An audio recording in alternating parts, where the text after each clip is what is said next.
जब से उड़ीसा का दुखद ट्रेन हादसा हुआ है तब से कई एक्सपर्ट्स ये कह रहे हैं कि अगर कोरोमंडल एक्सप्रेस में कवच सिस्टम लगा होता तो शायद ये हादसा रोका जा सकता था।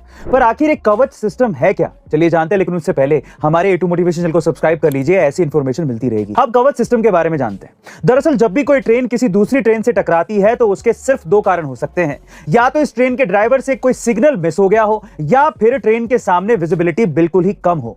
ऐसी सिचुएशन में ट्रेन हादसों को रोकने के लिए रेलवे ने एक सिस्टम बनाया है जिसका नाम है कवच सिस्टम, जिसमें इलेक्ट्रॉनिक और रेडियो फ्रीक्वेंसी डिवाइसेस ट्रेन और ट्रैक पर लगाए जाते हैं, जिससे जब भी कोई दो ट्रेन एक ही पटरी पर चलकर आमने सामने आ जाती है तो दोनों ही ट्रेन में लगे कवच सिस्टम की वजह से दोनों में ऑटोमेटिक ब्रेक लग जाते हैं और ट्रेन हादसा होने से बच जाता है। लेकिन कोरोमंडल एक्सप्रेस में यह सिस्टम नहीं लगा हुआ था, जिसकी वजह से हादसा हुआ, ऐसा कहा जा रहा है। वैसे गाइस, आपको क्या लगता है कमेंट सेक्शन में जरूर लिखिएगा और ऐसी अमेजिंग इंफॉर्मेटिव वीडियोस के लिए share, subscribe and like. Odisha के दुखद रेल हादसे के बाद रेल मंत्री अश्विनी वैष्णव का इस्तीफा मांगा जा रहा है। अब गलती किसकी है वो तो नहीं जानते, लेकिन इस्तीफा मांगने वाले पहले इस रेल मंत्री की योग्यता के बारे में जान लें।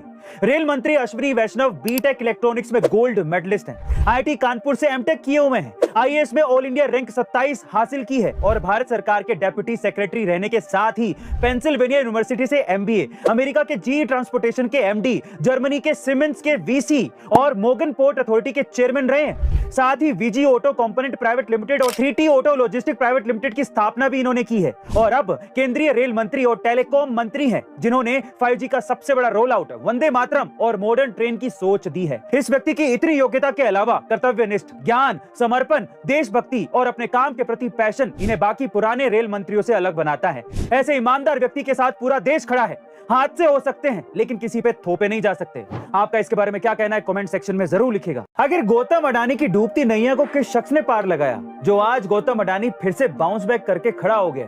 आखिर कौन है वो शख्स, चलिए जानते हैं। लेकिन उससे पहले A2 मोटिवेशन चैनल को सब्सक्राइब कर लीजिए, काम आएगा। दरअसल जिस समय अडानी जी की नैया स्टॉक मार्केट के समंदर में डूब रही थी तो ऐसे समय में उन्हें एक ऐसे इंसान की जरूरत थी जो उनके स्टॉक्स में पैसा लगाए, जिससे फिर से इंडियन इन्वेस्टर्स को भरोसा दिलाया जा सके कि सब कुछ ठीक। जिस समय सुप्रीम कोर्ट ने सेबी को अडानी ग्रुप की इन्वेस्टिगेशन करने के आदेश दिए, ठीक उसी समय एक इंसान ने अडानी ग्रुप में 15,500 करोड़ रुपए का इन्वेस्टमेंट किया।